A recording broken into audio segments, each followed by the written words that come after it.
Whether you're a life coach, therapist, biohacker, invested in wellness, or in the healthcare profession, if you have an intention to work in psychedelic spaces, you're in the right place then. If you're called, get involved. But first, get informed. Let's talk the 4 N's: intake, intention, in-space integration. Leading to deeper transformations. Psychedelic Coach Podcast, Tah and Kole. Walk you through the process, it's all possible.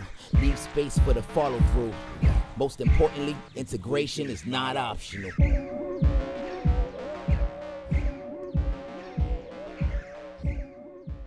Welcome to the Psychedelic Coach Podcast, y'all. Here we are again, on some cadence of putting out episodes. But Tah, you just came back from this amazing experience with Reconsider and having this whole meetup with nurses. Like, drop in a little bit about that before we jump into today's episode about vulnerability. Yeah, Reconsider was awesome. And it's the second time I've been out at Reconsider. And for those of you who don't know about Reconsider, you can go to their website, reconsider.org.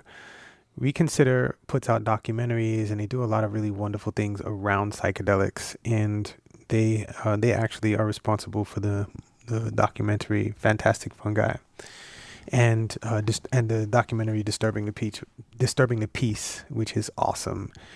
And it's about, what's going on over in the Middle East.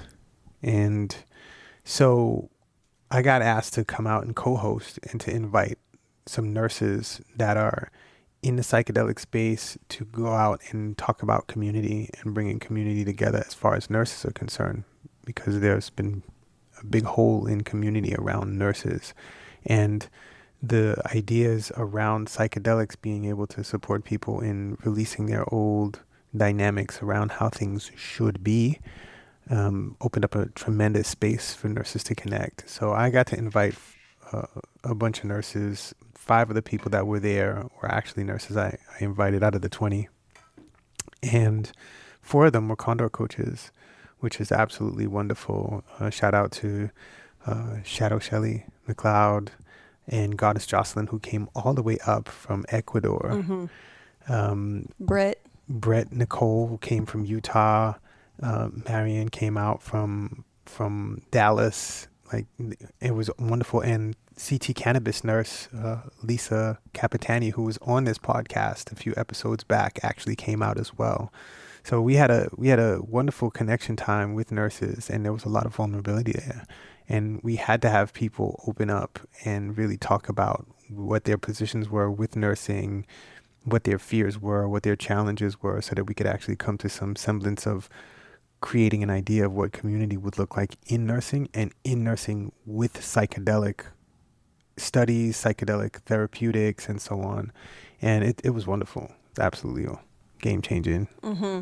I'm so grateful there's organizations out doing stuff like that, really gathering, people that are actually in the space, not merely experts researching it, because I think that part of the reason that I personally am not interested in investing time or money going to a lot of the psychedelic conferences is because it's the same information that I could get from their book or their article or their course or whatever.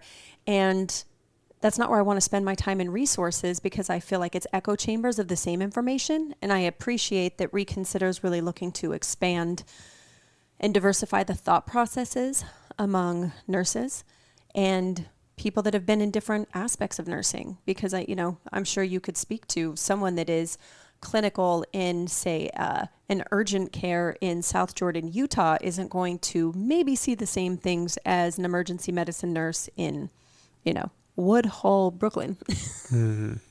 Definitely not. Definitely not going to see the same thing. And I've been to both ERs and urgent cares in both of those cities and hospitals, so I could tell you, not the same. Definitely not the same. The worst hack job of my stitches ever on that finger. What a hack job. I'm pretty sure that was a janitor that sewed up my finger at Woodhull, bro. Literally, that was a nightmare. Anyway, vulnerability. This conversation today, I love that every time we bring up vulnerability, how many different perspectives we get on it. And it varies greatly from, I'll hear things. In fact, I'm going to grab my phone and actually read some of these things that people responded of what vulnerability is, because I truly believe that this is where context always gets kind of messed up is we're not even using the words the same. Words that have dictionary where you can look it up, and on our phones we can look it all up, and we don't even agree there, right? So some of the responses when I put on, and you put a post in the Condor Approach Facebook group as well. So some of the feedback or responses I got is vulnerability is sharing a part of you where there may be a perceived lack of safety around that person or environment. Someone else said vulnerability is a good thing. It helps others feel they are afraid to share their own experiences.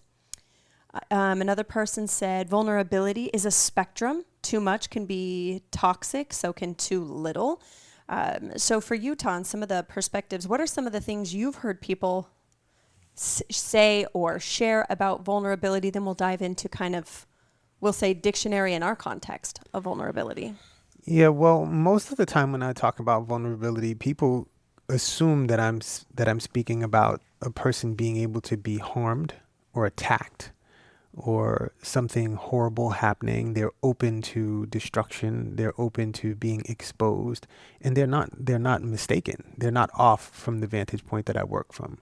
And so the way we work at Condor is vulnerability is open with possibility. Now, if I'm open with the possibility to receive love, I'm also open to the possibility of that person stomping all over my heart.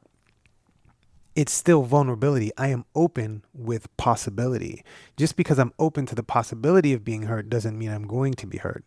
And so when we look at it from this vantage point, it's open with possibility. And what we do at the Condor Approach is we support people in alchemizing the words and the vibrational quality and the anchors that they have to words into something different that they create for themselves. Now, words have a very significant place in our world as human beings. We put all kinds of energy into words. And if I am taught from when I'm a child how to put a particular vibrational tone on a word, I will carry that. And when somebody else has a different vibrational tone that they attach to that word, they will assume I'm doing the same thing with that word. So I'm pushing that same energetic magic in their direction, but it's not. And so if we don't have a conversation about it and we don't connect in a space where we can actually come into a mutual context, then things can get bumpy. And I think that's what happens with vulnerability is we don't have a very standard mutual context space where we can all speak from the same space and or a similar space. And this is where the challenge comes with vulnerability. And there have been people in Condor that have been very resistant to it because they have a lot of old anchors with vulnerability, meaning somebody's going to come in and stomp all. If I'm open, then somebody's going to hurt me. And so they've anchored the idea that vulnerability is only linked to being hurt. So they don't want to be vulnerable because of the context that they've put on the word. And so what we're doing at Condor is we're supporting people in having a new definition. We're kind of alchemizing. And when we alchemize, we change lead into gold. We turn everything into gold. And so when we take charge of our language and we make it what we want and we communicate that with another person, we can come into a mutual context space. And I think that's where the challenge is with vulnerability. Yeah, and in the past episode, I think the last 2 episodes, we talked a lot about safety. We talked a little bit about vulnerability and the 7 attributes of violence: hurt, harm, loss, deficit, death, injury, death, pain. And what vulnerable, to be vulnerable, open to attack, that's right. If I go outside, I am vulnerable to some things just for being outside. If I enter a relationship, I am now vulnerable to some things. Does that mean I'm open to all attack? No, I've got boundaries with some. Just like when I'm inside this apartment building, I'm not vulnerable to some things, but I'm vulnerable to others, perceived or actual. And so, when we loop this in with safety, then it is perceived, and then there is actual. And so someone could feel vulnerable just by being seen because in the past they've been harmed. Does that mean I'm going to hurt them? No, but in their nervous system, in their body, to even experience fear would require some feeling of feeling vulnerable or open to hurt, harm, loss, deficit, injury, death, pain. And so this is where one comment from Oyi Sun, he likes to talk a lot about vulnerability, and that's why I love doing the post, because I secretly know he's totally going to go off, and it brings the best conversations. The not having the same context, I think, is the greatest opportunity for people to hear different perspectives, and that it doesn't need to agree. And one of the comments he made is that, well, I call that courage, to step into something. But in order to have courage, you would have to experience fear or some level of vulnerability that is causing you to feel unsafe, that would require courage to step through that discomfort. So what do you think? What do I think about what you just shared, or Yeah. just vulnerability in general? Yeah, I feel like we have to have that mutual context, and there has to be courage. And there's a big safety component when it comes to this. If people are afraid to share their information because they'll be punished, or they'll be harmed, or they'll have love taken away, or anything like that, they will not share their information. And anyone who is holding back information, there's a cap on their vulnerability. There's a cap on how open they will be. If it's like, if I share information with you, and every time I share that information with you, you take it, flip it back around, and attack me with it, then I might put up a boundary. And that boundary will stop you from getting inside. And so then I have a gate there. And that prevents me from being vulnerable. And I don't think I know there's nothing wrong with a person having a boundary. Mm-hmm. Some people have rock solid boundaries and they won't let anything inside. And so that becomes a dysfunctional boundary when there is something that's awesome that can come in. And it's a functional boundary because the person may not feel safe. And so if the person is at the poverty line all the time and they don't feel safe, and they're working on a survival space, they're driving a survival complex.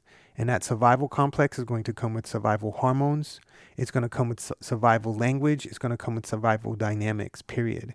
And that is going to cause a person to be in a space of dis-ease or borderline dis-ease all the time, for all relationships, for all circumstances. This is what we would call hypervigilance. And you're speaking to somebody who lived a life of hypervigilance all the time. And this brings me to an example of my relationship with my daughter.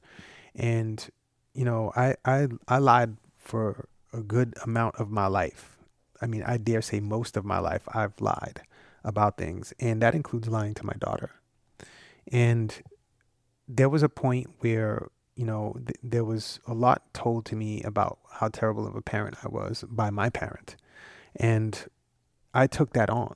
And I called my daughter up one day. This is after I started doing a lot of work on myself. I called my daughter up one day and I was like, hey, Chris, I need to share something with you. And she was like, what's up? And I was like, well, I want to apologize for being a terrible father. And I just let the floodgates open. And I started telling my daughter all of these things that I had never shared about how horrible of a parent I always thought I was from day one. And I sat there and I cried and I cried and I let all this stuff out. My daughter hung up the phone on me. And I called her back and I was like, hey, we got disconnected. And I got back into my woe and my crying and all this. And I started letting all this stuff out. And she hung up on me. And I called her back and I was like, are you hanging up on me? She said, I don't know who I'm talking to, but I'm not talking to my father. Can I speak to my father, please? And I was like, well, this is your father. And she said, no, you're not my father, because my father did this for me. And my father showed up this way. And my father showed up this way. And my father did this for me. And blah, blah, blah, blah. And she started listing off all these things that she believed I was a wonderful parent. And I had no idea. And so if I didn't have the courage to open up the restrictiveness of me expressing to my daughter how horrible of a father I was, I would have never heard from her, maybe. Right? I probably would have never heard from her all of these things around how awesome of a father I had been to her whole life. And I was so buried in all of the things and all of the context space of me being a terrible father, I couldn't see otherwise. And so I had associated the word father with something negative. I had associated it with something negative. Not my father, right? I love my father, but me as a daddy. Whenever I heard daddy, whenever I heard somebody else call another person daddy, I got angry because I knew that I was a terrible father according to other people's definition of who I am and what I was doing as my role. And when I spoke to my daughter about this, because it really doesn't matter to anybody else as far as my context of a father, but other than me and my daughter. Right now, right? It really doesn't matter what anybody else has to say about it. And so what happened in that moment was I got to alchemize my idea of what a father was, of what I was as a father in the moment. And that changed my whole idea. I'm getting goosebumps. My whole context of what it was to be a father. And I could only do that by opening up my gates and letting out this information to my daughter, who I was terrified of her knowing my truth. I was terrified of it. And so when what were you going to say? Well, I was going to say, and truthfully, it's vulnerable because she could have been like, that's right. She could have agreed. Yep. She could have said, well, here's all the other ways that you were not a good father to me, right? Because that's where the vulnerability truly is you believed that, and it doesn't mean she doesn't have her hurts or woundings or things because of the way she was raised, right? Because of circumstances and situations. So the vulnerability is that you were also opening yourself to, she could have been like, yeah, and gone for, in the OTT, the oppression trap triangle, as her own victor and villainize you, become the victim of you, right? And it goes to show also the type of person Chris has grown into, as a result of her situations as well, and the person that she is in her mother's life and her sister's lives. And, she's a really dope person. I love Chris for Chris, regardless of being your daughter. She's someone that I think is a dope person. She's awesome. I love my daughter. And that conversation opened up our relationship into something completely different than what it was back then. And I really leaned into, after that conversation, a space of, and my daughter, she was in her 20s at that time, right? Yeah. And I leaned into her and I was like, hey, I'd really like to shift our relationship into something other than the dynamics that we've had. And she said, I'd really like that. I'd really like to be able to just talk to you about whatever, and I'd like to be honest with you. And it inspired her to be more open and honest with me. And some of the stuff that she has shared with me has been real grown-up stuff. Oh, yeah. And like real face-to-face stuff that a lot of parents that I know will not listen to from their kid. They don't want to hear that stuff.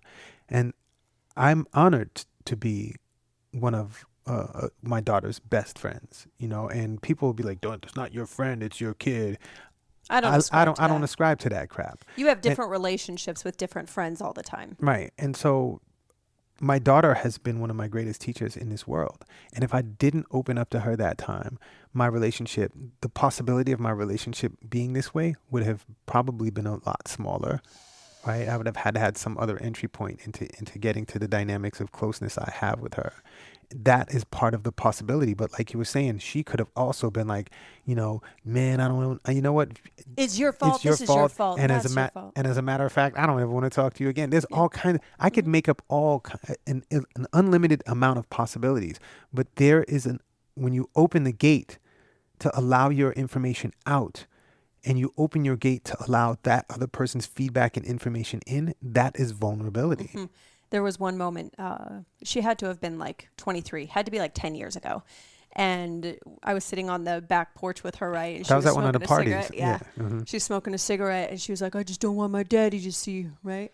And I go, why? What do you think he would do? She's like, well, I don't know, but he's a fitness guy and I just don't want daddy to see me smoking. And you open the door and you look at her and she looks at you and you grab the cigarette. You take a drag off of it and hand it back to her. I thought her jaw was going to forever be through the deck on the ground, because what you did in that moment was show her you're a real person, and that there's not judgment for the choices. It's that the way that you choose to live your life is not to villainize those things. They're just not in alignment with how you want to live, how you want to fuel your body, what you want as far as longevity. And I saw how that shifted y'all's relationship. Yeah. Because then it was, she could let go of her fear that you would judge her if she wasn't doing things the way that you do, And so, and if I remember correctly, I even said, like, what do you think he would do? And I was like, he'd probably take that cigarette and take a drag just to prove, like it's not a thing. And you did exactly that. And that was such a huge moment. Because by the time I came into her life, she's already an adult. She was already like 21 or so. Mm-hmm. She's 33, going to be 33. Mm-hmm. And so, we had that friendship established far more than like a parent-child dynamic ever would be. Now, grandbabies, those are my grandsons, but that's a different story. And to see how much that shifted how she was carrying and walking around in her body from that one moment. And just watching her face and your face, and also your delight in the shock, like you shocked the absolute everything out of her existence, like on a cellular level. She was not expecting that. Yeah, she wasn't. I don't think she believed you when you were like, oh yeah, he'll probably. I walked out there, grabbed. I saw her hiding. Yeah, she kind of like She was trying to hide it to the side, and I reached down and I grabbed it out of her hand. I took the longest drag. I hadn't had a puff on a cigarette in a while. I took the longest drag out of that cigarette and blew it out like it was so extra. And then I handed it back to her, and her mouth was wide open. She was like, "Daddy." I was like, "Hey." Sup? I was like, "Sup." And I just handed it back to her, and we actually had a conversation about that afterwards. And she was like, "Daddy, I didn't know you smoked." I said, "Girl, I used to smoke to stay awake, not awake. Because I had insomnia. I used to smoke to stay alert. Because you're awake, yeah. I used to smoke to stay alert because I was groggy, like I was awake but kind of floating around in this weirdness. And the cigarettes, the nicotine would actually bring me into a place of being able to focus. And it was crazy. I used to drive her out to my mother's house in Detroit, and she would be in the back seat sleeping, knocked out, and I would get out of the car and smoke a cigarette and stay outside and metabolize and like the smoke to and materialize, ionize the smoke off my clothes before I got back in the car. And she never knew. And it was fascinating. And I said, "Did you know that?" She was like, "I had no idea." I was like, "Well, now you know." I was like, "If there's anything else you want to know, I'm down to share with you." And it's been such a beautiful journey of vulnerability with my daughter, and moving myself into a place where my nervous system knows that it's safe to express with my daughter. And I feel like most of the time with people with vulnerability, it's because their nervous system doesn't know how to navigate the possibilities. And it's just like when we got together and we had this conversation about being honest and telling the truth and sharing our stories. And my nervous system was like, don't do it, don't do it, don't do it. But we did it little by little, little by little. And then we started to open up into the bigger things. And we saw that we weren't going anywhere. You know, one of the greatest gifts I have is my ability to be honest with you so that I could rest, you know? Yeah. So. Yeah, I think that this is the thing around vulnerability is there's actual vulnerability, there's perceived vulnerability, and that it is such a physical sensation that someone can believe they're being honest, but that you can be honest without being vulnerable, and you can be vulnerable without understanding your honesty. What I mean by that is, so here's an example. Back in the early 2000s, so in 2000, I was in a coma from a drug overdose. Technically, it was a contaminated batch, but neither here nor there. I ended up in flatlined LDS hospital in Salt Lake City. After that happened, I became a poster child for substance abuse education in the state of Utah. They wanted me to share my story. That took me to national talk shows, the Montel Williams Show, universities, documentaries, newspapers. I mean, it was pretty endless, so much so that I was like sponsored by JetBlue. I could fly wherever I wanted. But the thing was, Tah, is I was sharing my story, and I could cry and access emotions, but it was performative. And it doesn't mean there wasn't emotions to it. But when you say the same thing over and over again, it's like it created this addictive loop to the traumatic circumstance that was in my nervous system. Honestly, the coma was not traumatizing for me because I don't remember anything. What was traumatizing was the year that followed. My short-term memory was jacked. Now what I understand with brain health, it makes sense, but I didn't know those things back then.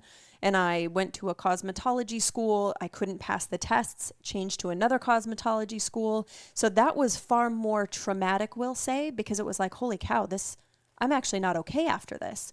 That was more what was the traumatizing part, but that's not the interesting part of the story. And so what I realized was people would always say, thank you for being vulnerable when I would go on Montel Williams and when I would go on national talk shows or whatever it was. But I wasn't being vulnerable. To me, it wasn't what I was really feeling, because I would go into this state where it was almost like robotic. It was honestly like another form of prostitution. You pay me, I give you an exchange of my energy, and then I sign the check and we leave. You know what I mean? Or I cash the check and we leave. And it's giving a hormonal response in my perspective as well, like a sexual encounter would. You know, it's like we come in, we have this peak experience with peak emotions, and then I leave. But that I didn't actually feel like people were really trying to get to know me or could understand me or even really wanted to. And as time went on, I'll never forget this. I now fast forward 10 years later. I was working for Alex Sharfin doing sales, and I was writing my first book. And this book, I'm going to share my story and, you know, all this stuff. At this point, I was no longer speaking. In 2004, I think it was 2004 when I did my last official, as a professional speaker, speaking engagement. And that's a story for another day. There's a reason I stopped. One, I realized I was trying to make up for everything I believed I wasn't. I was trying to make up for everything I thought I'd ever done wrong. I was getting 200 plus emails a day after they were filtered for all of the ones that wanted to either harm me, hurt me, you know, the traumatic, we'll say, trolls, because we didn't have social media back then. And so what I was seeing was all these people being vulnerable with me. My parents, a drug addict. My grandparent, my grandchild. What do I do? Someone help me. And it was like creating this pool of more addiction to sorrow and being activated versus like me being an activist. And so when I started working for Alex Sharfin, and I'm telling him I'm going to write my book about, because I have a crazy story. I know that I have a crazy story, but there are certain parts of the story that are far more interesting to the everyday person. Not a big deal to me. Don't care. They weren't a big deal to me. And so everyone was like, you need to write a book. You need to write a book. So I write a book, tell Alex Sharfin about it because I had won or like earned a meeting with the executive team. And I start getting choked up when they ask, what do you really want to do? I said, I want to inspire people with this book. And I start crying. I had done the first chapter. I had put it in a binder. I'm going to show the executive team all of this stuff. And Alex takes one look at me after the meeting and he goes something to the effect of like, there's nothing vulnerable about this. This is bullshit.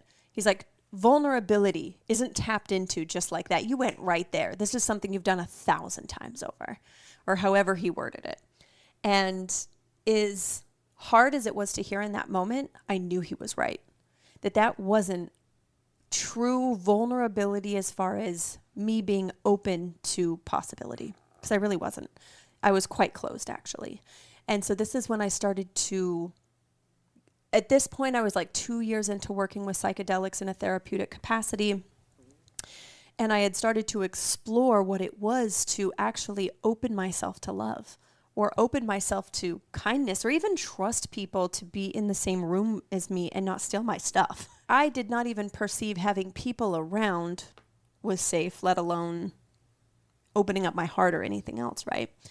And so I really wasn't vulnerable because or rather I was so overly vulnerable feeling that I wouldn't let anyone get close to me because I couldn't trust them. I couldn't trust adults. I couldn't trust doctors. I couldn't trust all sorts of people. Again, it's another story for another day around like medical stuff of why I couldn't trust people. And as time went on, by the time so you and I met in 2010, which is right about the time I first started working for Alex Sharfin. And when we first met, I was about as closed as humanly possible. So even though we met, I knew that you were super hot and super attractive.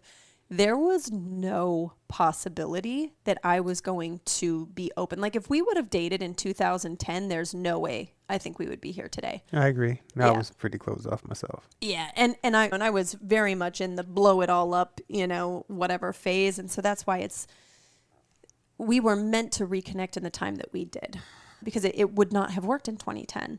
And when we reconnected, and at that point, that was around the time you broke your back, fractured L5S1, couldn't walk.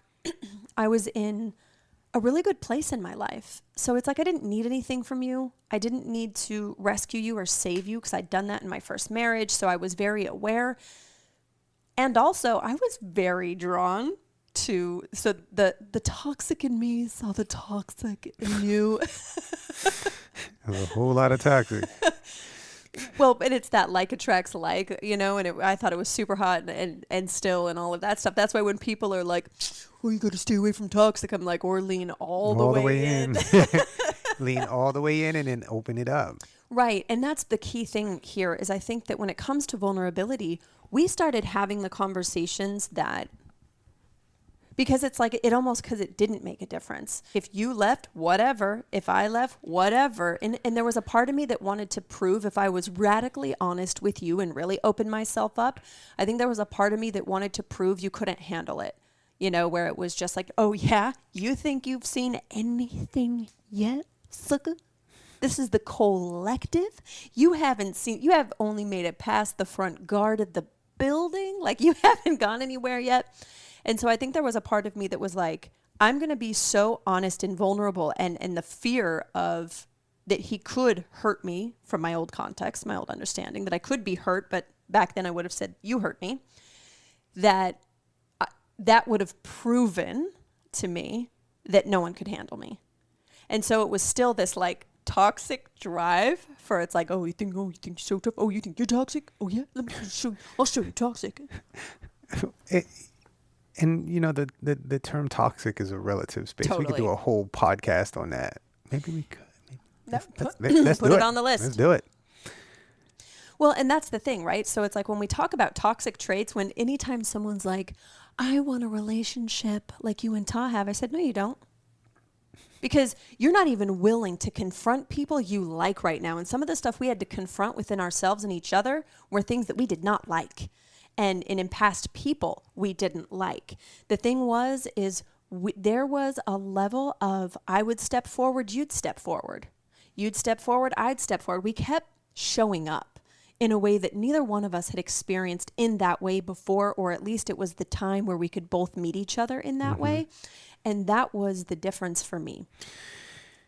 You know, the idea around confrontation comes up, and confrontation is a very important part of vulnerability. To bring something out to the front, right? Con with front in front of you, right? To bring something in front of you is a very important part of vulnerability. And many people have a synchronization of the word confrontation with something negative, because their confrontation often escalates into conflict. Right. And to bring something in front of another person is bringing information, bringing touch, bringing whatever it is, and placing it in front of another person or other people. Now, if you don't like what I've brought, you can express to me, hey, I don't like what you've brought here. And I can say, okay, well, tell me more about what you don't like, or I can completely shut down. I can do all kinds of other things. But if I perceive what you're sharing as an attack on what I've shared, I may shut down. I may put up a boundary. And so that stops the vulnerability space.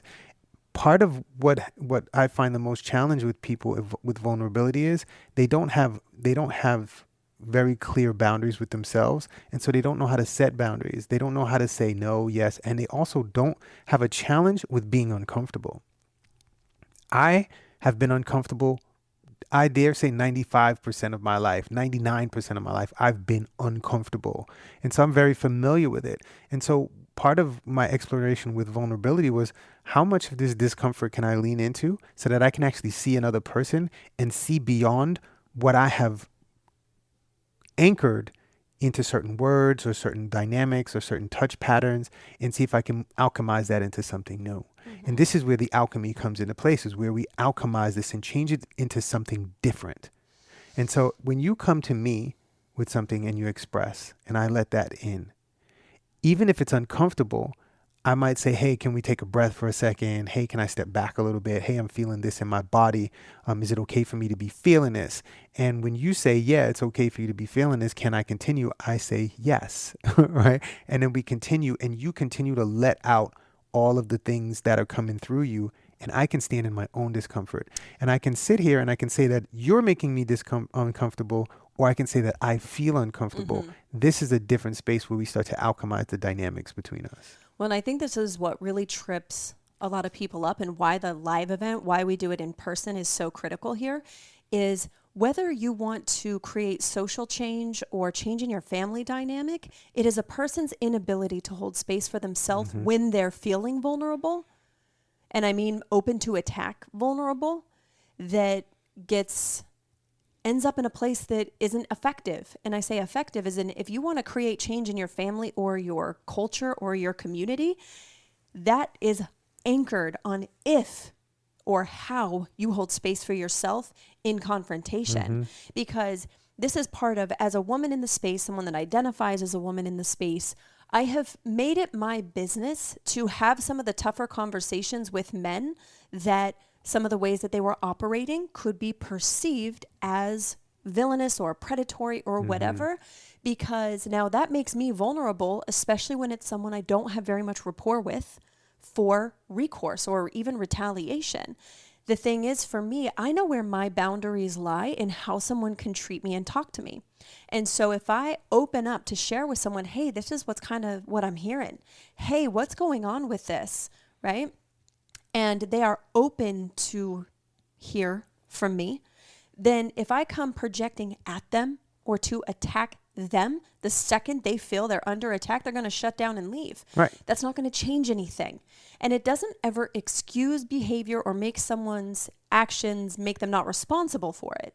But it's that I know when I stopped trying to be an activist and being activated and looked at what am I trying to do in the world? What am I trying to create? What's the impact? Is what I'm doing being effective for the impact versus the judgment aspect? It changed how I approached it. It changed when I recognized, oh, they're feeling vulnerable and attacked, and me being able to ask, like, what's going on in your body right now? Something just changed.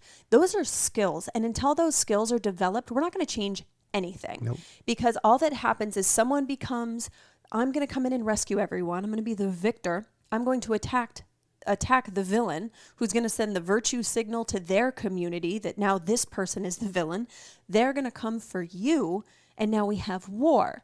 And this is something that's being perpetuated in the spiritual space. And again, it's not to, there are no coalitions that everyone could agree on and that would serve everyone, you know? And so when it comes to vulnerability, if it's not that, I guess what I'm really saying here is the practice of knowing when you're feeling vulnerable and what texture it is. Are you feeling vulnerable under attack? Or are you feeling perceived attack because, wow, this piece of information is out and now it's a threat to my finances, to my relationship, to whatever. And in dating you and coming together with you, I mean, we were sharing things from childhood we never told anyone. That felt vulnerable to release that information to someone that could go do something with that information because that happened in the past. Opening my heart to love is still to this day the most terrifying act I've ever done, is really continued to open my heart more to you and my body more to you, because it was like the deeper that the connection has become, then at times it was met by the same dread and fear of like annihilation, you know, and not that it always lives there, but it's this understanding that the deeper someone has access to you, then of course it could ping off more flavors of vulnerability that if you don't have an incredible awareness around it, like both of us tried to blow up this relationship, that if we had not been in dialogue and knew some of our woundings and knew some of the, you know, the kids would say these days, toxic traits or traits that are woundings, then we wouldn't still be together now anyway. And as much as it's always been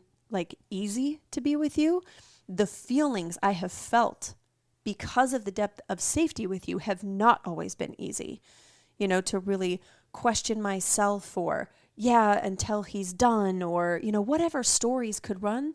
I never doubted your love for me. That's never been a thing. So when I hear couples say, you know, being married is hard, I'm like, no, it's not.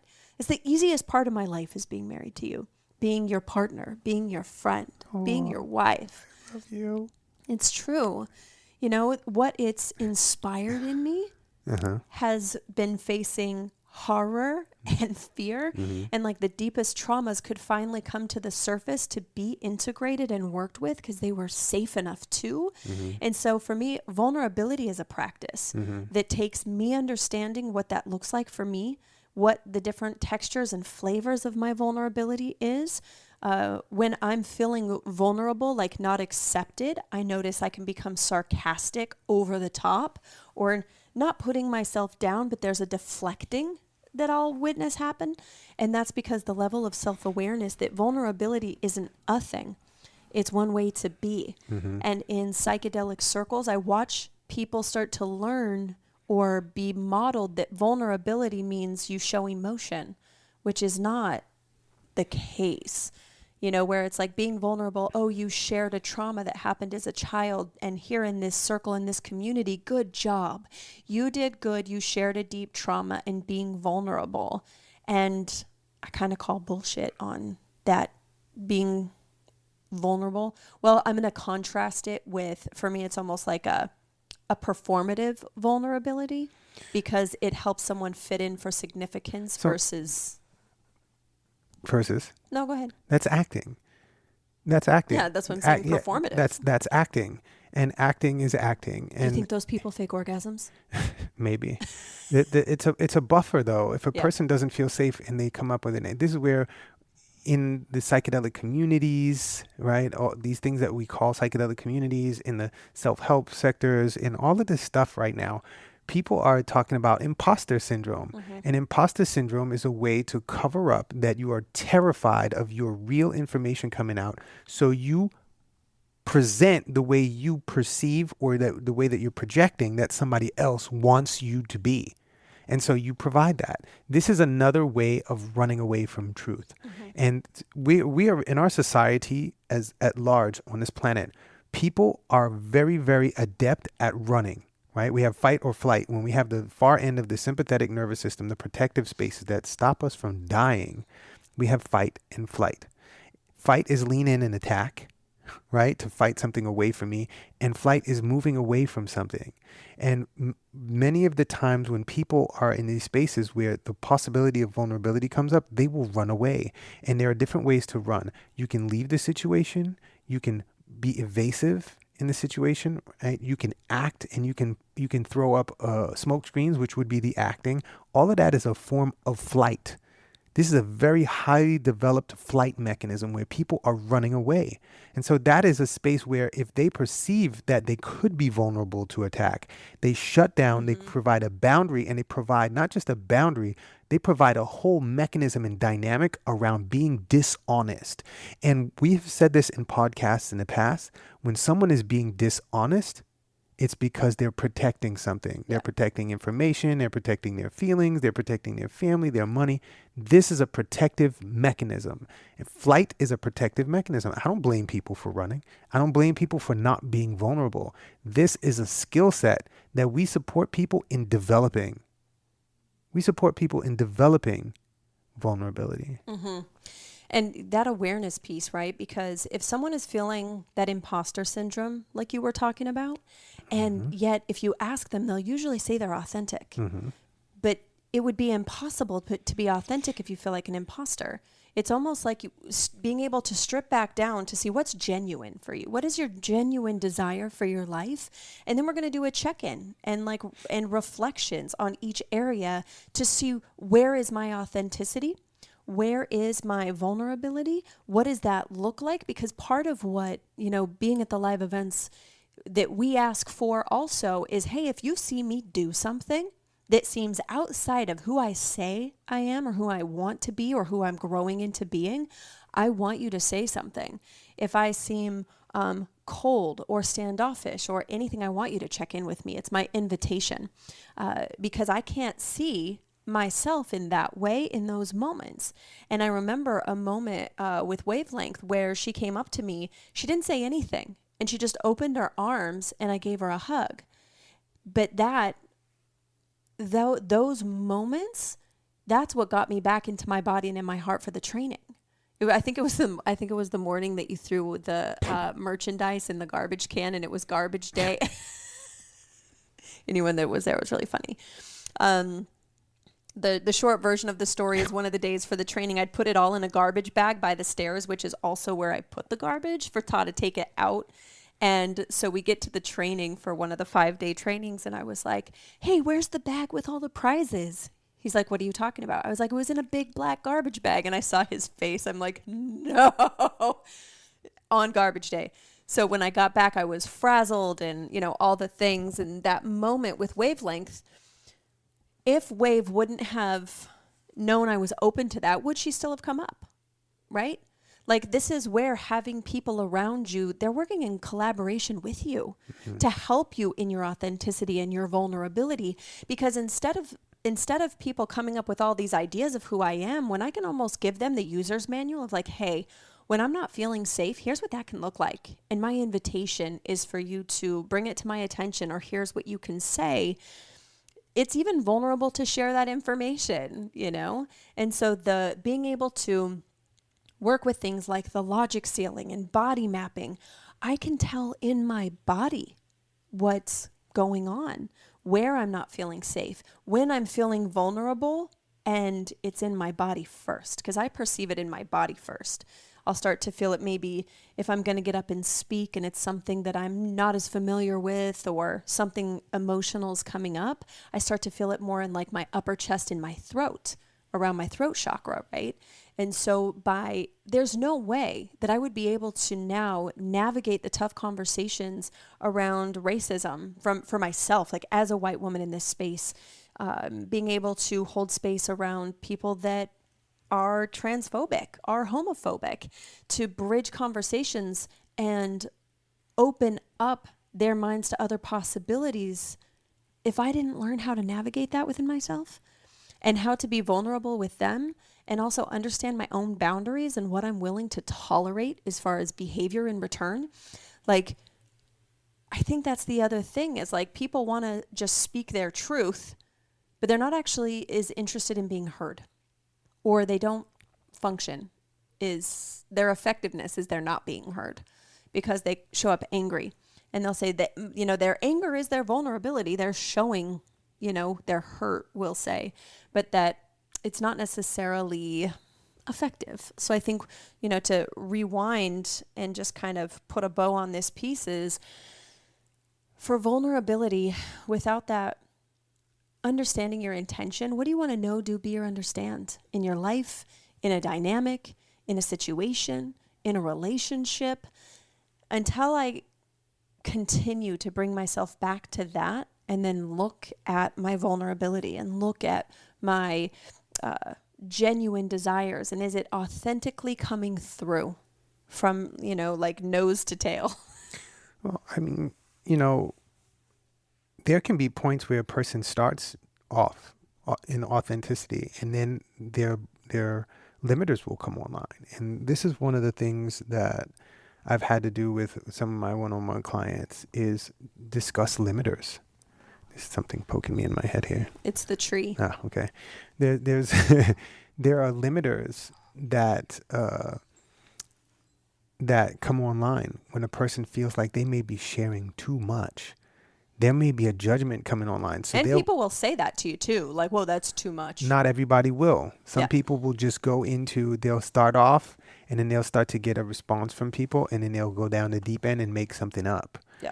And that can be a space that gets in the way of a person really understanding a storyline. What do you mean they'll make something up? They'll make something up. Like, it'll be like, okay, when I was a kid, there was one cousin touching me, but it was 5, right? And so they'll kind of trickle the information out, and then if they're afraid of judgment, they'll cut off or make it grander, or make the situation with the one person this big grand scheme, when there's a lot of other things that are there, but they can't get all the information out because it may overwhelm their nervous system. So they have limiters, and those limiters will keep a person safe. And so this is where understanding your own limiters and where your limiters are. When I'm coaching people and I tell people, hey, listen, let's talk about honesty. Let's talk about honesty, and let's talk about lies, and let's talk about what lies are. And if you ever lie or you're ever dishonest with me, and you come to me later on and you have more information that you didn't share and you share it with me, I want you to know that there's not going to be a punishment for it. You're not going to be accused of lying. I'm not going to look at you sideways. I'm going to be grateful for you being able to open up and bring that information to me, to know that I am a safe space for you to be open for the possibility of whatever. I've had coaches come to me in the past and say, well, I fired my clients. If they lie to me, they lie to me. I had a big conversation with one person that came to one of my long morning walks when we were living in Spicewood. And they were like, I fired my client when they lie to me. And I said, well, if your client's lying to you, what makes you think they're lying to you? Well, I don't care why they're lying to me. And I'm like, well, if they're lying, do you think they're safe with their information? I don't care. And I'm like, well, what are you coaching them for? What are you coaching them to do? Are you coaching them to bring the greatness out of them? What is your coaching rendition? And I said, this is what a coach does to me. A coach brings out the greatness in another person. And if part of that greatness is their authentic self, I need that to come to the surface regardless of how it presents itself. And he had a snap in the place moment that was tremendous. And I mean, it was a really big snap in the place moment where I was like, if you punish people that have lied to you, they're going to become more dishonest and they're not going to trust you or other people with their information. So the thing is hey, listen, if you've lied to me, the work that we do, the results that you get are going to be limited because I don't have the data to support your process. Now, it may be uncomfortable for you to share. You may feel embarrassed. You may feel all sorts of things that I don't know. However, I'm here for the process. This is what we teach our condors. Yeah. You got to be there for the process. And when your stuff comes up around it, you got to navigate your own stuff. Yeah. If somebody says something to me about something they did when they were a kid that was heinous or whatever, and it brings something up for me, I got to navigate my own feelings around it. However, that doesn't mean I'm going to get in the way of this person's process. I need them to be able to be honest so that we can move through that to the other side.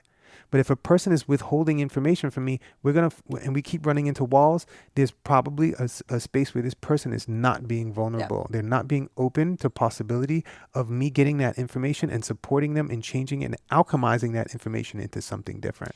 I think that's the key point, Tah, is that a lot of times people will say, they'll take lying as a betrayal, like they did this to me.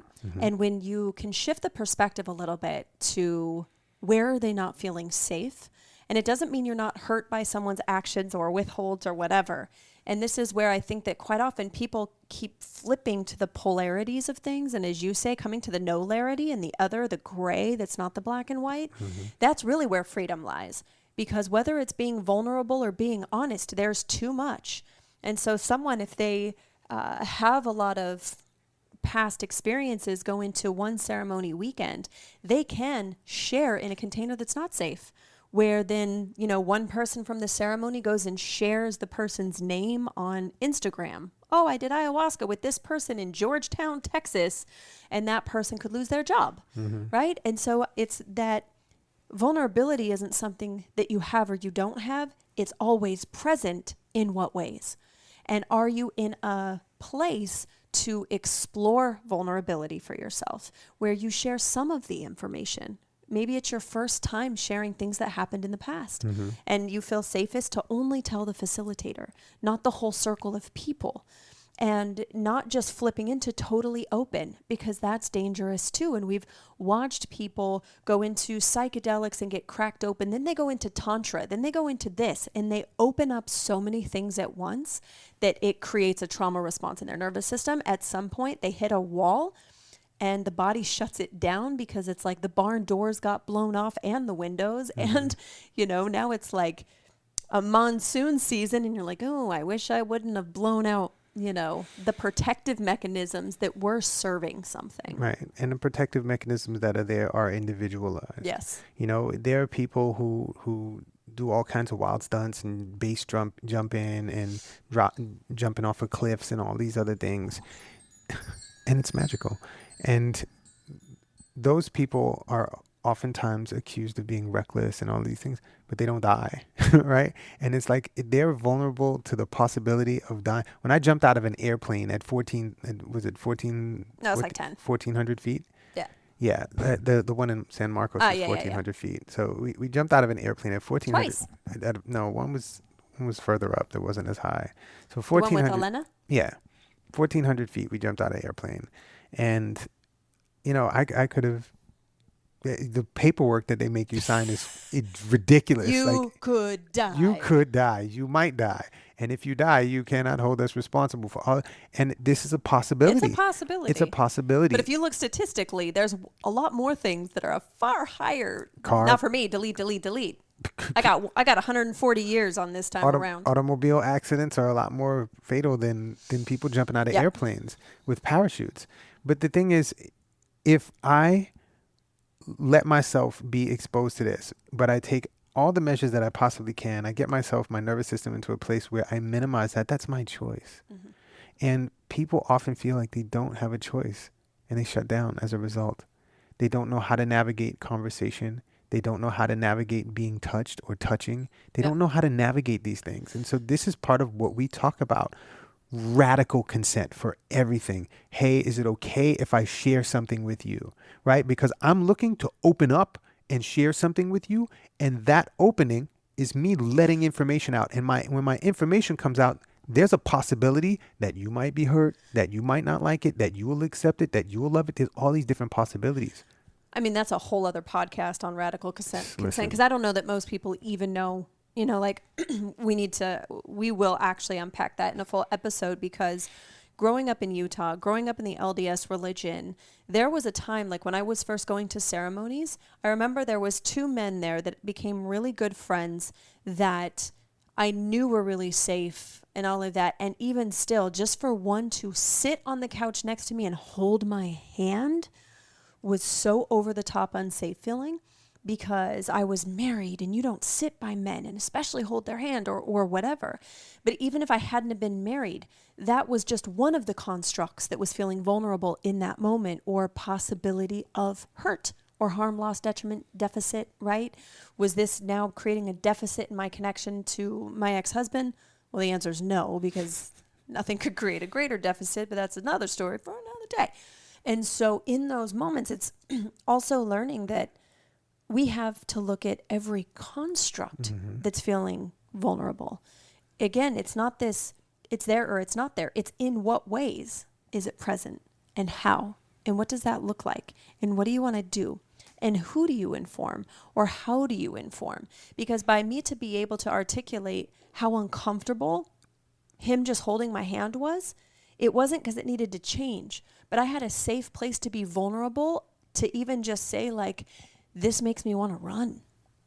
And he'd be like, say more, you know? And it's like, that was the vulnerability necessary for me to actually be heard in that space and share how I was feeling. Intellectually, I knew I wasn't going to be harmed, but I felt all of the past situations where even when it was a man that I trusted and that I quote unquote felt safe with, or that was a friend, that would change in an instant when no one else was around, or they'd make a move or something like that. So I did not trust that. And so intellectually, it's like, yeah, I'm safe, but in my body, all the alarms are going off. Like, I don't know, that's what so-and-so said, and that's what they said this time. And so it was through these radical consensual spaces of being able to express my vulnerability and like shine a light on them and go, wow, the impact in my body of how terrified I feel is crazy. And to have put a voice to that. And then even at times to hear, you know, like one of the men hear me and almost not cry for me, but to get emotional and validate my feelings, or, you know, let me know, whatever, just to be able to, that was very vulnerable for me and for them, you know, for conversations I had over some of the situations was life-changing and life-affirming, and why I believe in this work like I do, because I could have had the same situations and circumstances of healing created, but without the psychedelic effect, without the healing capacity, without the mystical and shamanic aspects to it, it wouldn't have had the same impact, because it wasn't just the knowing of the mind. It's the way that it drops in on a cellular level into your body, which is why being so committed to this work and understand why I'm so committed to it being in person. You cannot practice these techniques without people. You can learn them, you can understand them, but you have to have a safe space to practice them, you know, to mess around and find out, fug around and find out kind of a situation with people that you know you can express, with people that know how to work with radical consent and back off and be with you. Because a lot of this, if you try to practice at home, bruh, and you don't have an informed consent home environment, You don't have a dynamic. oh, it can get messy, get really and messy. more traumatizing. If it's like, if I come in and I'm like, hey, listen, I want to share something with you. Is it okay if I share something with you? And the person says yes, and I let out the floodgates, and the other person does not know that they can say, hey, listen, this is becoming a challenging space for me. They may be open now and receiving all this stuff, and all of the information I may be putting out may be an assault on this person now. Exactly. And so being able to say, hey, listen, I have some things that I want to share. I have some trepidations that this may make you feel certain ways or whatever. So I want you to know that if it becomes a lot, please just say, hey, this is becoming a bit much for me. I need to pause, or this needs to stop. This is where radical consent goes in both directions. It's not radical consent for me only. It's radical consent in both directions. And so we learn how to set up boundaries. This is really important stuff. And this is what people are not talking about with radical consent. In a lot of these places is people be like, hey, can I share this? Okay, cool. And then they just let the floodgates open. And then all that information may be too much for somebody's nervous system, may overwhelm them. So how do you set up parameters? If a person starts to look a little wonky, you can stop and be like, hey, is this information still welcome? And radical consent is always subject to change in immediacy. Yes. Always change in immediacy. Hey, this is not feeling solid for me.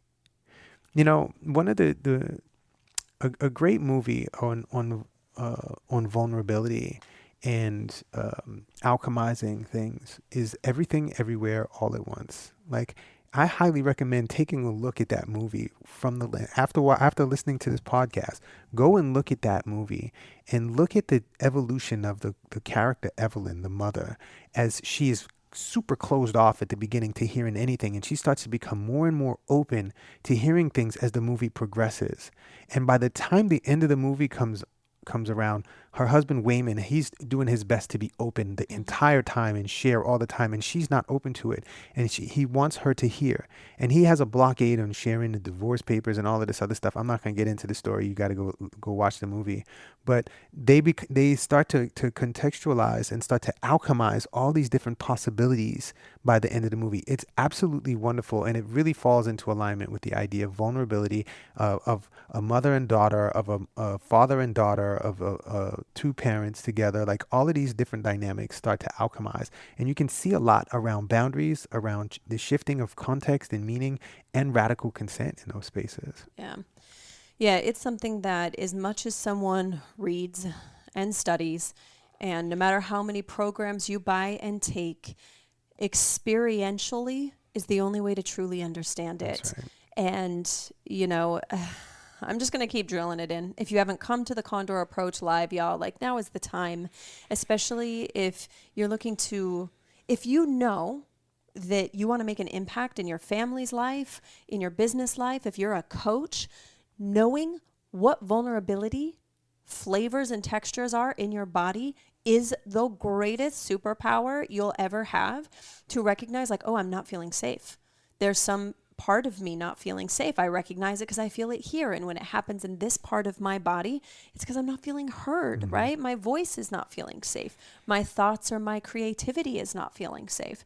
And that allows me to inform my environment. If I show up somewhere and be like, hey, baby, you know, today I'm feeling a little bit closed. I just want you to know that it's not you. I'm just a bit contracted, and, you know, just I'm in my process. That happened yesterday. It happens like every day at some point. That is the 2 for the hermiting, hermit's hard sometimes. But when we can have that level of awareness and start to inform the environment, then they're not going to internalize, what did I do? You know, because most relationships, kids, family, for the child, if the parent is upset, that's why it's so delicate when a child is with a parent that suffered from anxiety or depression. Most of the time, the child will internalize that it was me, or if they weren't happy, it's because I didn't make them happy. You know, even if they know that the circumstances weren't their fault, they couldn't make them happy. And that creates a dysregulated adult where if the boss isn't satisfied, they've got anxiety. And so by having this awareness, then you can teach it to your children. When your children can start to learn this language and understanding what emotions serve, that they ultimately come to the 3 points of ease. You can see past episodes on that. You see how safety becomes the bedrock of everything. That is what triggers vulnerability, is because you feel vulnerable when some part isn't safe. And it's also open to a change, which means old constructs may not feel safe. Yeah. You know, and one of the things we teach at the Condor Approach is the roadmap to intimacy. Yeah. And the roadmap to intimacy starts off with tolerance, then it moves to acceptance, then it moves to safety, then vulnerability, then connection, and then intimacy. Vulnerability is actually high up on that space, because if you don't let information in, you don't let love in and process that information and then send information back out, then you will never have intimacy. I can be touching with people, I can have sex with people and still not be in an intimate space. And this is where, you know, context and having context of what intimacy is, or what vulnerability is, all these things is really important. And so if you don't have a context on intimacy, I highly recommend coming out to the Condor Approach. Yep. Come and see what our context is, and you can apply it to your context. This is not a law. This is a vantage point, a perspective, and a methodology. Well, and like you just mentioned, around you can have sex with people and not intimacy. That's why people will call it emotional cheating if someone is having intimacy with someone, even if there wasn't physicality. And if you look at the roadmap to intimacy and you recognize, like, wow, my partner was having a connection with someone else, where did they not feel safe here? You know, this is where it goes so much deeper than someone lied to me, someone cheated, or they betrayed. It's not that, again, people are free of consequences. We say cone sequence with sequence. There are things that happen, whether or not we meant to. What do you want to do with the information? Whether it's, I'm going to leave this relationship, but if you don't get clear, you're likely to repeat it. Or I want to stay in this relationship. How do we re-articulate it? I recognize, it's because there was a deficit in safety, you know, or in their idea of themselves, or they didn't want to hurt me, or whatever. You find a different level of compassion, which can bridge the change. That's where you can grow with each other. You can really see what someone's made of when it comes to when you step into compassion. Will they show up for it too? Will they be vulnerable? That's typically where I found that I did get heartfelt apologies, because I wasn't seeking them anymore. It was, I showed up to be effective in my own life, because the outcome that I wanted was deeper, more honest, authentic relationships. And so I was going to model that until it was reflected back to me. And that's really where, you know, bringing us back to where we were at the beginning of this podcast, there was the part, if I wouldn't have started already practicing that, I wouldn't have been able to do it with you. I had already been practicing to the best of my ability and taking responsibility for where I enabled in my first marriage, to where there wasn't full transparency and honesty, to where I was frustrated or dissatisfied and not communicating it effectively. I'm sure I was saying it. I am certain it wasn't being received in a way that could be effective and support and nurture growth. And so I think this is really the opportunity for anyone listening today, is to start to bring awareness to, what does vulnerability mean? And in what ways are you being vulnerable? And who are you being vulnerable with in what ways? And how? Because set and setting matters when it comes to vulnerability. If I go out into a snowstorm with no coat or boots, I am vulnerable to the cold, and I will get frostbitten toes if I stay out for too long. And so when you look at what is the set and setting of what I want to accomplish, what's the outcome that I want, reverse engineer it, make sure that you have the right equipment for where you want to get to. And if you don't have that in your communication, if you get emotionally flooded and shut down, there are skills and tools that we can teach you that will forever change all of your relationships, because it has to start with you. Amen. Amen. In what way? When you said that twice, it took me back to Ferris Bueller's Day Off. All right, y'all. Well, this has been awesome. Thank you so much for listening to another episode of the Psychedelic Coach podcast. Make sure you check us out every week. Every week, we're going to be having another Or so. amazing episode up on here. We're doing our best to be as consistent as possible. We're getting our format down. Our team is really leaning into helping us get all of this stuff together so that we can deliver fully. And I'm going to drop this here so that you know, starting in after September, the price is going up for the Condor approach. And I'm going to do a whole podcast episode in why that is and how that is, you know, and actually how much I'm starting to tabulate how much money we've contributed to different tribes and scholarships and BIPOC and queer communities and all of this stuff, and recognizing that there is such a thing as contributing without making sure you can pay your own bills. So this and hiring 3 people for the team means prices have to change around here, but it also means we have such a greater tremendous value coming for the Condor Coach certification. So if you've been thinking about doing the Condor approach, know that the price is going up after September. And it's a pretty significant price increase, but that doesn't limit you from coming to trainings. You can come to a 3-day training, you know, for $1,000 and change your life. I mean, we have some people that come to one training, everything changes so dramatically that they never need it any more than that. So hit us up, check it out. And of course, we're going to give you a free download for today's episode so that you can explore your vulnerability, ask yourself some of these questions. All you have to do is go to the link below in the show notes, grab the workbook, explore this for yourself. All you need is your email address, and let's explore vulnerability. All right, y'all. Thank you for being here. Don't forget to rate, review, subscribe, share with a friend. And don't forget,